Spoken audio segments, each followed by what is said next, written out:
ছোট ভাই আবার লাগে বেড়া অর্থ কইরাই আমি যদি বিয়া হইরা লাই তাইলে তো তোর রাস্তা ক্লিয়ার। হ তুই ঠিক কইছস।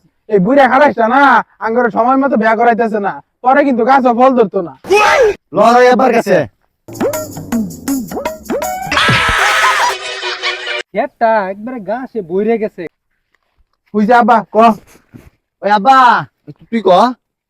আমি কইতাম কে তোরটা তুই ক। ওই আব্বা আমি না একটা ব্যাটরি কিনছি, আমার মাথার নাকারে খুব নানাইছে না রে। হ্যাঁ দেখছস দেখ কান্ডটা দেখ বুইটার কিছুই শুনে না কাচ্চর। ওই যে হাসান আছে না এবারির আমার তো মেলা ছুডু, হ্যাঁ ও বিয়া হয়ে যাচ্ছে। হাসান কি তোর ছুডু? হাসান তো আমারও ছুডু। এ হ আমার ছুটটা ছুডু। লাভ নাই, বিয়ে আরো 10 বছর পরে। এই বুইরা যতদিন বাচ্চা থাকবো আমার আর বিয়া হইতো না। ডাক্তারে কইছে গাছে ফল ধরতো না, আর হে আমার বিয়া হইতো না। তোর বিয়া হয়ে গেলে তো আমার রাস্তাটা ক্লিয়ার হয়ে যায়।